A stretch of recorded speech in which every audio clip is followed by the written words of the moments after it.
বলি নাই, আমি আপনাদেরকে বুঝাইতেছিলাম সব জায়গায় আমরা নারীগুলোকে সিটিং ফিটিং করে দিছি যাতে করে আমরা এই নারীদের কারণে জাহান্নামে যাইতে পারি। ঠিক কি না? বাজারে যাবেন সেখানেও নারী, অফিস আদালতে যাইবেন নারীর স্বাক্ষর ছাড়া আপনার কখনো চাকরিই হবে না। আছে এরকম আছে? এই নারীগুলোকে পর্দা করার দরকার আছে না বাবা? এই সমাজে এই নারীগুলো পর্দা করার না করার কারণে আমাদের ইমানগুলো নষ্ট হয়ে যাইতেছে। এই নারীরা পর্দা করে না, যুবকেরাও কখনো নামাজ পড়ে। মুসলমান ভাইয়েরা আমার, তাহলে আপনারা কি ওয়াজ ভুলে গেছেন? আল্লাহ তাআলা বললেন 5টি আমল করতে পারলে আল্লাহ তাআলা 3টি পুরস্কার দিবে। তার ভিতরে ওয়াজখানা যদি মনে থাকে, 1 নাম্বার পুরস্কার কি? জোরে বলেন। 1 নাম্বার পুরস্কার ভুলে গেছেন আপনারা, মনেই নাই। 1 নাম্বার পুরস্কার হচ্ছে আল্লাহ তাআলা সর্বদাই আপনার আমার সাথেই থাকবে। সুবহানাল্লাহ বলেন। 2 নাম্বার পুরস্কার আল্লাহ তাআলা বললেন, আমার উম্মতরা, আমার বান্দারা দুনিয়ার বুকে 5টি আমল করতে পারলে 2 নাম্বার পুরস্কার হচ্ছে আমার বান্দাদেরকে আমি আরশের নিচে ছায়া দিব। সুবহানাল্লাহ বলেন। দোস্ত, আরশের নিচে ছায়া দেওয়ার ভেতরে 2 শ্রেণীর ব্যক্তিকে আল্লাহ ছায়া দিবে না। 1 নম্বর হচ্ছে যারা স্ত্রীদেরকে পর্দার ভেতরে রাখে। এই কারণে কোরআনের আইন চালু না হওয়ার কারণে দেখবেন হুজুরের বেটি ধরা পড়েছে, মেম্বরের বেটির খবর নাই, চেয়ারম্যানের বেটি ভাগে গেছে। এই বাংলার জমিনে কোরআনের আইন যতদিন চালু হবে না, বাংলার জমিন থেকে কখনো জিনা ব্যভিচার উঠবে। এ জোরে বলেন, উঠবে। ওয়াজখানা বুঝে থাকলে বলেন তো, এই কোরআনুল কারীম কি শেখ হাসিনার? এ জোরে বলেন, কোরআনুল কারীম কি শেখ হাসিনার, খালেদা জিয়ার, দেলোয়ার সাইদির, মিজানুর রহমান আজহারির? এ বাণী সকলের নয় কোনো মুমিনের, যারাই চলবে মেনে ফল পাবে কোরআনের। ঘরে বলো হোক কিবা রাষ্ট্রে বলো, ঘরে বলো হোক কিবা রাষ্ট্রে বলো, অশান্তি দূর করে শান্তি আনে সমাধান। সমাধান চাও যদি জীবনে মরণে, ফিরে যাও খুঁজে নাও, চোখ রাখো কোরআনে। সুবহানাল্লাহ বলেন।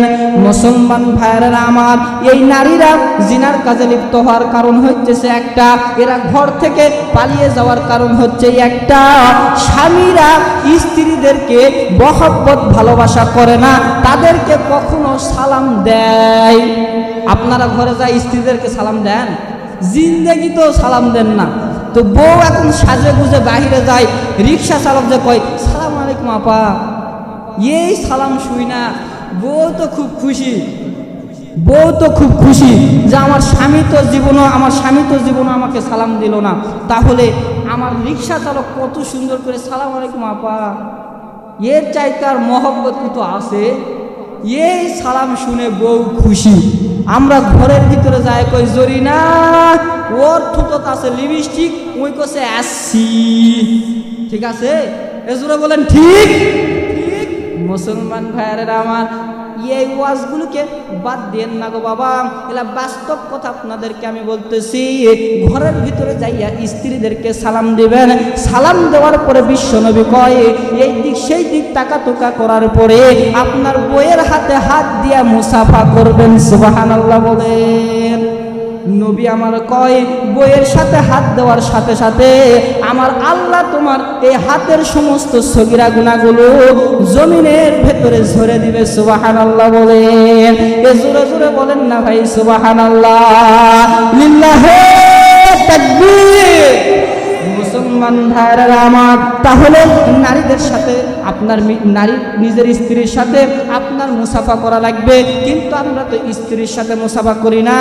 ও বারবার শালীর হাত ধরলে কখনো ছাড়ে, আর বিয়াই যদি হয়তো খবর শেষ, আসসালামু আলাইকুম, খবর কি বিয়াই? আপত্তি না থাকলে 2খান কথা কইবার চাই, আমার আল্লাহ কই তোরে জুতা দিয়া পিটাবার চাই। তাহলে কি বুঝলেন? ঘরের ভেতরে যাইয়া আপনার আমার স্ত্রীকে সালাম দিতে হবে। স্ত্রীকে সালাম দেওয়ার পরে মুসাফা করা লাগবে। এদিক সেদিক টাকা টুকার পরে দেখবেন ঘরের ভিতরে কেউ নাই, ও স্ত্রীকে একটু জড়িয়ে ধরে কোলাকুলি করা লাগবে।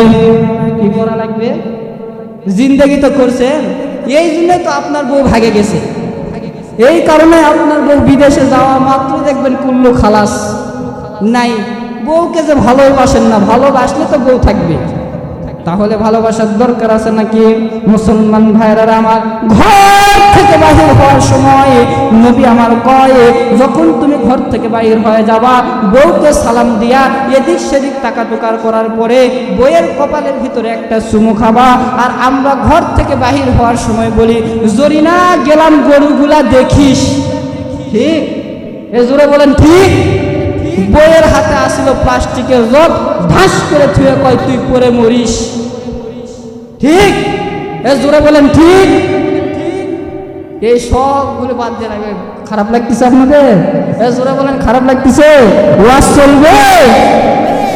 মুসলমান ভাইরা আমার, বক্তা চলে এসেছে, আপনাদেরকে এই 5টি আমলের কথা সংক্ষেপে বলে দেই। 3 নাম্বার পুরস্কারটা আপনারা শুনে নেন।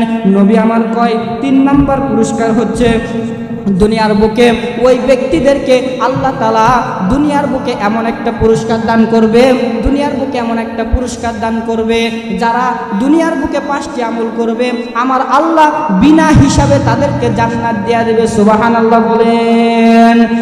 মুসলমান ভাইরা আমার, তাহলে ওয়াজখানা বুঝে থাকলে বলেন তো 3টা পুরস্কার আপনাদের বুঝে আছে? এখন 5টি আমল আপনারা এখান থেকে শিখে যাবেন।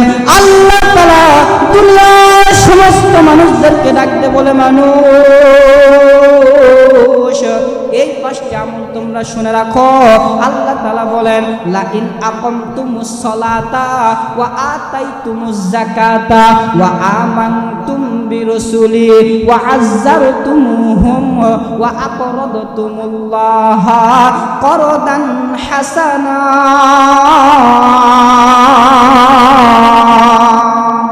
আল্লাহ তাআলা বলেন, 1 নাম্বার আমল হচ্ছে দুনিয়ার বুকে নামাজ পড়া লাগবে, 2 নাম্বার আমল হচ্ছে যাকাত আদায় করা লাগবে, 3 নাম্বার আমল হচ্ছে নবীর উপরে আপনাকে ঈমান আনতে হবে, 4 নাম্বার আমল হচ্ছে দুনিয়ার বুকে সর্বদাই উলামায়ে কেরামের সাথেই থাকা লাগবে। সুবহানাল্লাহ বলেন।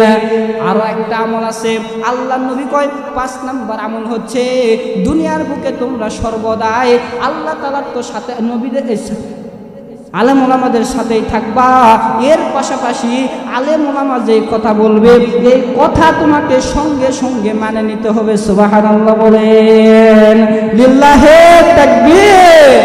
তাহলে 5টি আমল করা যাবে ইনশাআল্লাহ। ওই জোরে বলেন ইনশাআল্লাহ।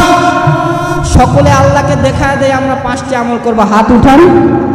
আল্লাহ তাআলা আমাদের সবাইকে কবুল করুক। সকলে বলে আল্লাহুম্মা আমিন। ওই জোরে বলেন আমিন।